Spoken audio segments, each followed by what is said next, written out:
Stone സാധാരണഗതിയിൽ ബ്ലാഡറിൽ primary bladder stone, secondary stones എന്ന് പറയും.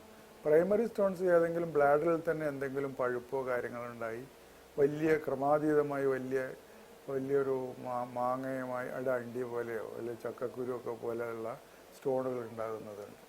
അതിന് ചികിത്സ മിക്കവാറും ഓപ്പറേഷൻ ചെയ്തിട്ട് എടുക്കുന്നതാണ് ചിലപ്പോൾ നല്ലതെങ്കിലും ചില സമയങ്ങളിലൊക്കെ അതിൻ്റെ ഉള്ളിലേക്ക് തന്നെ ട്യൂബ് ഇട്ടിട്ട് ലേസർ കൊണ്ടോ ഒക്കെ പൊട്ടിച്ചെടുക്കാനും പറ്റും.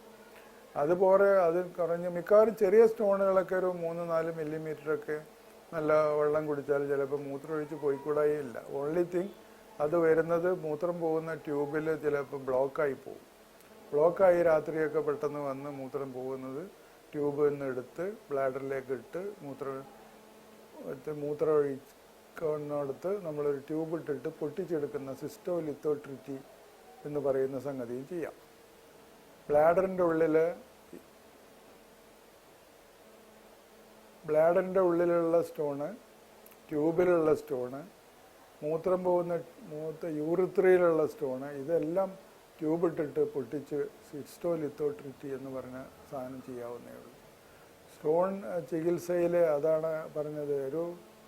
പലതരം ചില സ്റ്റോണുകൾ പാസ് ചെയ്യാം, ചിലത് പാസ് ചെയ്യാതിരിക്കാം. അത് ചെയ്യാതിരിക്കുന്ന ഏതെങ്കിലും ഒരു കിഡ്നിയിൽ നിന്ന് ട്യൂബിലുള്ള ബ്ലാഡറിലേക്ക് വരുന്നിടത്തൊരു സ്റ്റോണ് സാധാരണ ഇതിലൊരു 6 മില്ലിമീറ്റർ കുറവാണെങ്കിൽ നമുക്ക് കുറച്ച് മരുന്നൊക്കെ കഴിച്ച് വരുന്നുണ്ടോ എന്ന് നോക്കാവുന്നേ ഉള്ളൂ. വേദനയൊക്കെ ഉണ്ടെങ്കിൽ ചിലപ്പോൾ അത് മിക്കവാറും, പക്ഷേ 1-2 ആഴ്ച കഴിഞ്ഞിട്ട് പിന്നെയും വരും എന്ന് വിചാരിക്കരുത് എന്ന് മാത്രം. അപ്പോൾ എല്ലാ കല്ലിനും URS ചെയ്യണോ എന്ന് ചോദിച്ചാൽ ചെയ്യേണ്ട ആവശ്യമില്ല.